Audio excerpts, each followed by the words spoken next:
Imagine that you've been really busy at work for the last few days and you finally have a free evening, so you go to your best friend's house to hang out.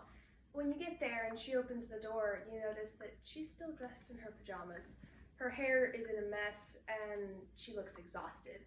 When you get inside the house, you see dirty dishes piled up in her sink. When you get into her room, her floor is covered with laundry, her bed is unmade. You ask her what's going on, and she says that she's been really tired lately, even though she's been sleeping a lot. She hasn't been very hungry. It's been a struggle to get up and get to work.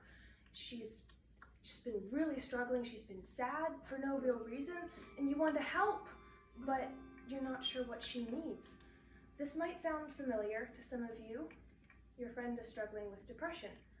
I want to talk to you today about depression, what exactly it is, what causes it, and how to treat it, so that if you or someone you know is going through depression, you know how to get help.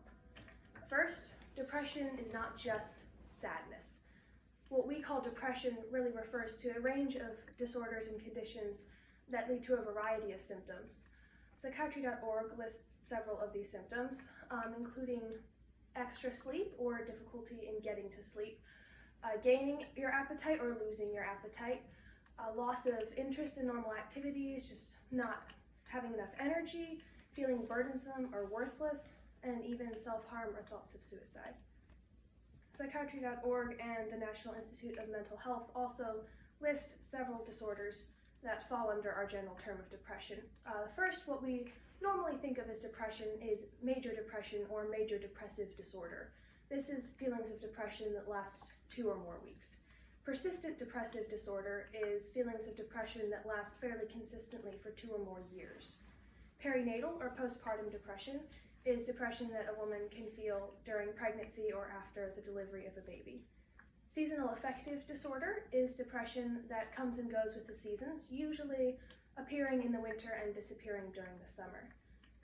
Premenstrual dysphoric disorder is the severe depression that a woman sometimes feels usually a week before her menstruation. Depression affects many, many people. The World Health Organization estimates that it affects 5% of adults worldwide. And while so many people experience depression, it can be very difficult to find an exact cause for it, which also means that it can be really impossible to effectively prevent depression. However, there are certain factors that make you more at risk for depression. Psychiatry.org lists several of these factors. First is brain chemistry. Certain chemicals in the brain, either having too much or too little of them, can make you more or less likely to experience depression. Next is genetics. Depression is often seen to run in families. Third is personality. Certain personality traits, like low self-esteem, difficulty in dealing with stress, or general pessimism, can make you more likely to experience depression. And last is environment. Psychiatry.org says that continuous exposure to violence, neglect, abuse, or poverty can make you more likely to experience depression. The National Institute of Mental Health also adds that certain diseases and other medications can make you more likely to experience depression. Unfortunately, many of these factors are outside of our control, which means that we can't truly prevent depression. However, there are effective treatments. There are 2 main methods of treating depression: psychotherapy or counseling, and medicine. Psychotherapy has been shown to be very useful in treating cases of mild to medium depression. One method that is commonly used is CBT, or cognitive behavioral therapy.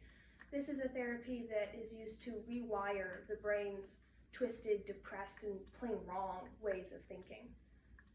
Psychotherapy has been useful for treating depression in individual, couples, and group settings. The other main way to treat depression is through medicine. Antidepressants are very useful in treating depression, sometimes in conjunction with psychotherapy in cases of more severe depression. Another treatment that has been commonly used is ECT, or electroconvulsive therapy. This is when electricity is used to stimulate the brain while the patient is under anesthesia. Typically, this has been only used in the cases of most severe depression. However, with new research, it is becoming more widely available.